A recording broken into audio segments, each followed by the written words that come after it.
ونصلي على رسوله الكريم أما بعد فأعوذ بالله من الشيطان الرجيم بسم الله الرحمن الرحيم فاسألوا أهل الذكر إن كنتم لا تعلمون۔ اللہ تبارک و تعالی اپنے کلام عظیم میں ارشاد فرما رہا ہے کہ جو جاننے والے ہیں ان سے پوچھ لیا کرو اگر تم نہیں جانتے ہو۔ مسلمان جب ان کے نماز میں کوئی مسئلہ درپیش آتا ہے تو اپنے عالم سے پوچھتے ہیں، اگر کوئی گاؤں کا واقعہ ہوتا ہے تو اپنی مسجد کے امام سے معلوم کرتے ہیں، غسل اور وضو سے متعلق کچھ باتیں ہوتی ہیں تو اس میں بھی وہ علماء کرام سے رجوع کرتے ہیں۔ مگر انسانوں کی ایک خصوصیت یہ بھی ہے کہ جہاں ان کے اپنی آرزو اور خواہش ہوتی ہے کہ ہم ایسا کریں تو پھر کسی سے معلوم نہیں کرتے، نہ عالم سے پوچھتے ہیں نہ مسجد کے امام سے پوچھتے ہیں، کہتے ہیں اب تو جو ہمارا دل چاہے گا وہ ہم کریں گے۔ میں طالب علمی کے دور میں ایک گاؤں میں قرآن پاک سنانے گیا، کندرکی اور بلاری کے بیچ میں تیور خاص۔ وہاں پر صبح صبح ہم ٹہلنے کے لیے نکلے تو دیکھا ایک بہت بڑا سا جس میں ڈھول منڈا جاتا ہے وہ ایک کھیت کے کنارے پہ رکھا ہوا ہے۔ میں سمجھا گوبر گیس پہلے بناتے تھے، یہ اس کا کوئی سسٹم ہوگا۔ میں نے بھائی یہ گوبر گیس کے کام میں آتا ہے کیا ہے؟ ارے مولانا کیسی بات کر رہے ہیں آپ، ہمارے محرموں کا ڈھول منڈا جاتا ہے اس پہ۔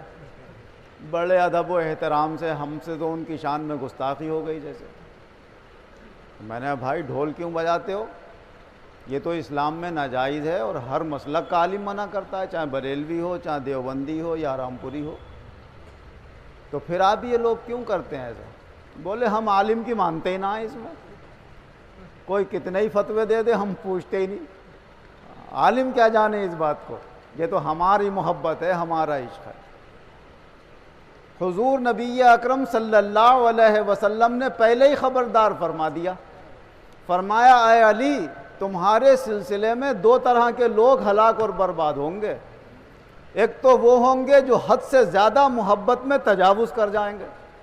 اور ایک وہ ہوں گے جو تم سے نفرت اور بغض رکھیں گے۔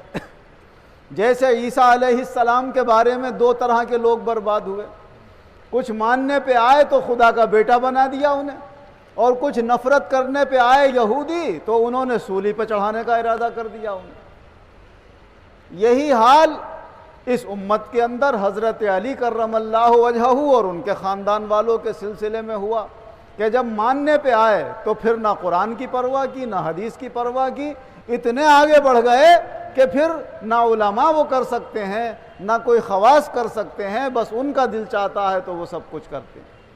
اور کبھی کبھی اس میں ہلاکت و بربادی کی صورتیں بھی دیکھنا پڑتی ہیں۔ خوارج وہ بھی اسی امت میں تھے، انہوں نے اتنی نفرت کی حضرت علی کرم اللہ وجہہ سے کہ انہی میں کے ایک آدمی نے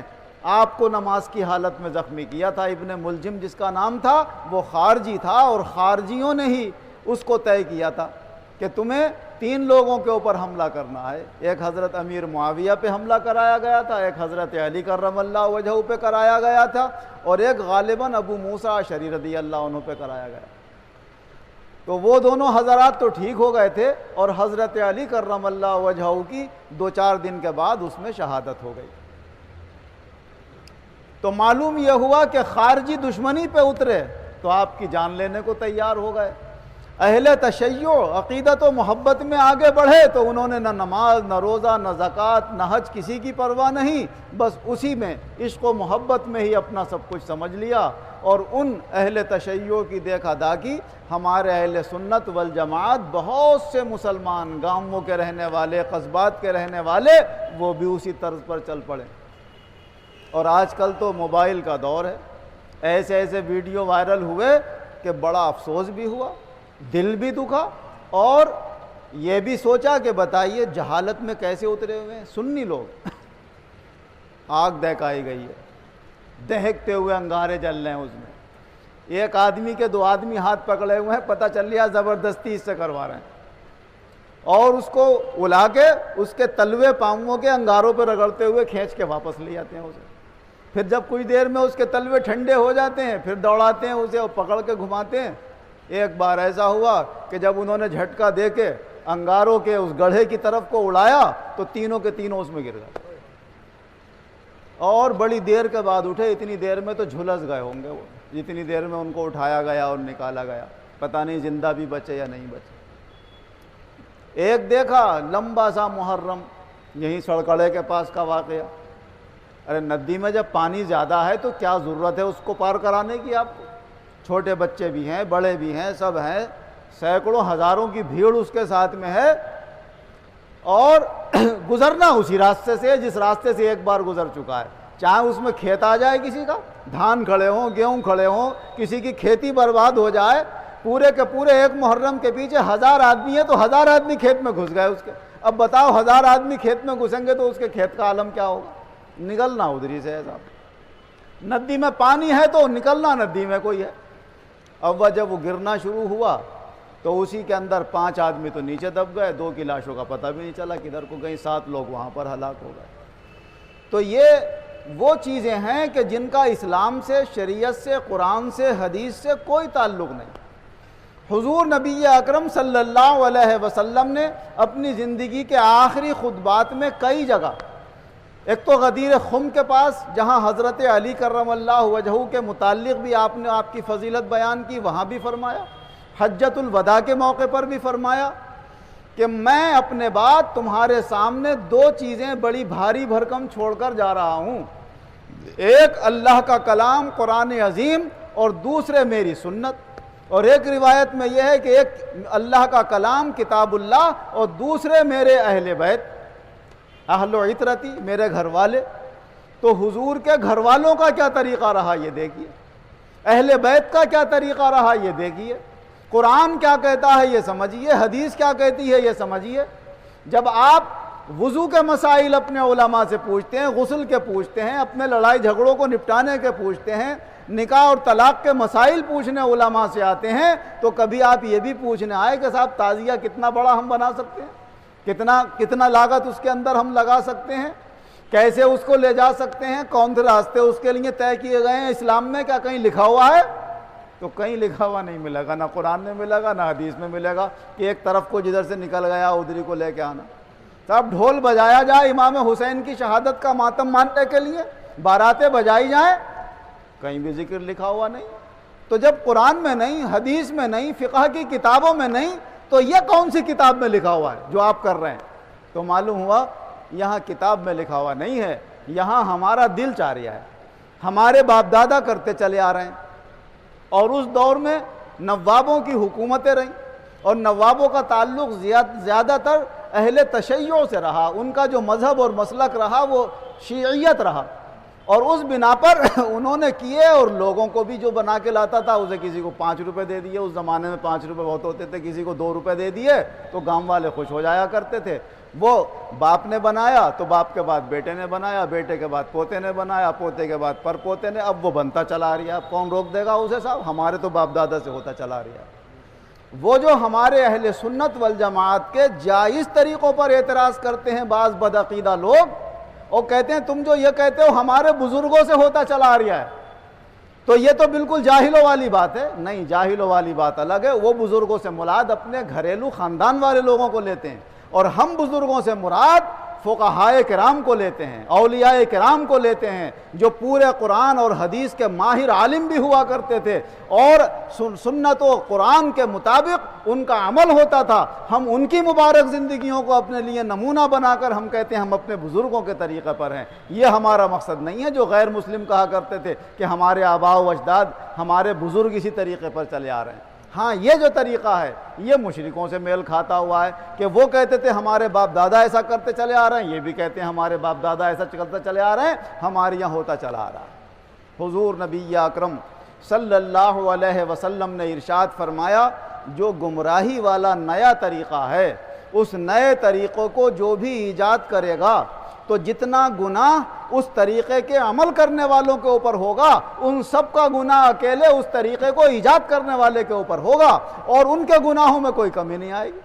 اور جو کوئی اچھا طریقہ اسلام کے اندر رائج کرے گا جو قرآن اور حدیث کے مطابق ہے اور لوگوں کو زیادہ سے زیادہ اس طریقے پر لائے گا اور وہ طریقہ پھیلائے گا سنت کے مطابق طریقہ، تو فرمایا جتنے لوگ اس سنت طریقے پہ عمل کریں گے جتنا ثواب ان سب کو ملے گا اتنا ثواب اس اکیلے کو ملے گا جو سنت طریقہ لوگوں کے درمیان پھیلائے گا۔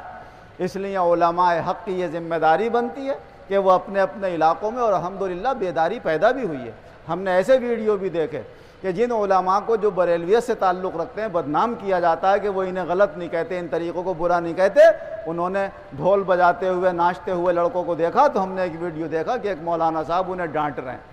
اور کہہ رہے ہیں یہ تم سمجھاتے کیوں نہیں، یہ سنیوں کو بدنام کیا جاتا ہے اس طریقے سے، تم ناچ رہے ہو کود رہے ہو۔ یہ امام حسین رضی اللہ عنہ کی شہادت کا تقاضا یہی ہے کہ تم ناچ گانے گاؤ، کھیلو کودو اور تماشے کرو۔ یہاں تو تقاضا یہ تھا کہ پاک کپڑے پہنے ہوتے، آج غسل کیا ہوتا اور عہد کیا ہوتا کہ جس دین کو بچانے کے لیے امام حسین رضی اللہ عنہ شہید ہوئے ہم ساری زندگی اس دین پر چل کر گزاریں گے،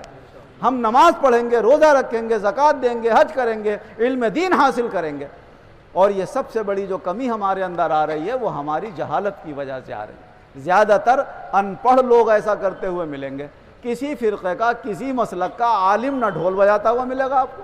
نہ وہ آگ کا ماتم کرتا ہوا ملے گا، نہ چھریوں کا ماتم کرتا ہوا ملے گا، چاہے وہ اہل تشیع میں سے کیوں نہ ہو، زیادہ تر عوامی ملیں گے۔ اور اب تو ایران کے جو بڑے مجتہد علماء ہیں انہوں نے یہ اپنی طرف سے آرڈر جاری کر دیا کہ جو لوگ آگ کا ماتم کرتے ہیں، چھریوں کا ماتم کرتے ہیں، اہل تشیع سے ان کا کوئی تعلق نہیں ہے، وہ صرف شیعوں کو بدنام کرتے ہیں۔ ہمارے اسلام میں نماز، روزہ، زکوٰۃ، حج سکھایا گیا ہے، ان کی آنکھیں بھی کھلی ہیں، انہیں بھی ہوش آیا ہے جب یہ خبریں پہنچی ہیں کہ جاہلوں نے کیا کیا رسمیں اپنے اندر ایجاد کر رکھی ہیں۔ تو یہ جاہلانہ رسمیں ان کا دیکھنا بھی گناہ، ان کا کرنا بھی گناہ، کیونکہ حضور نبی اکرم صلی اللہ علیہ وسلم نے ارشاد فرمایا کہ جو بدعت ایجاد کرتا ہے اور اس بدعت پہ عمل کرتا ہے، اس بدعت ایجاد کرنے والے اور عمل کرنے والے کا جو احترام کرتا ہے وہ بھی اللہ کے یہاں گناہ گاروں میں لکھا جاتا ہے۔ تو ہمیں اس کی کوئی وقت اور قدر نہیں کرنا ہے جو قرآن و حدیث کے خلاف عمل کر رہے ہیں، اور جو قرآن و حدیث کے مطابق عمل کرتے ہیں ہمیں ان کے عزت اور احترام کو بڑھانا ہے تاکہ ان کی زندگیاں دوسروں کے لیے نمونہ عمل بنے۔ اللہ تعالی ہمیں اپنے دین دنیا کے سب کام اپنے علماء حق سے پوچھ کر صحیح طریقے اختیار کرنے کی توفیق عطا فرمائے، اور جو غلط طریقے اللہ ان سے بچنے کی توفیق عطا فرمائے، اور نفسانی خواہشات کی پیروی سے اللہ ہم سب کی حفاظت فرمائے۔ آمین وآخر دعوانا ان الحمد للہ رب العالمین۔ الحمد للہ رب العالمین والعاقبۃ للمتقین والصلاة والسلام علی خیر خلقہ محمد وآلہ واصحابہ اجمعین۔ اے اللہ ہمارے گناہوں کو معاف فرما، آئندہ گناہوں سے بچنے کی توفیق عطا فرما، جو بیمار ہیں انہیں شفا عطا فرما، جو قرض دار ہیں انہیں قرضوں سے نجات عطا فرما، جو بے روزگار ہیں انہیں اچھے روزگار عطا فرما، جو برسر روزگار ہیں ان کے روزگاروں میں خیر و برکت اور ترقیاں عطا فرما، ہماری مسلم قوم کو ہدایت عطا فرما، زیادہ سے زیادہ اپنے بچوں کو دینی مدارس میں داخل کرنے کی توفیق عطا فرما، دینی مدارس کو اچھی دینی تعلیم سے آباد فرما، اچھے طلباء سے، اچھے اساتذہ سے آباد فرما، اور اے اللہ شیطانوں کے حملوں سے ہم سب کی حفاظت فرما۔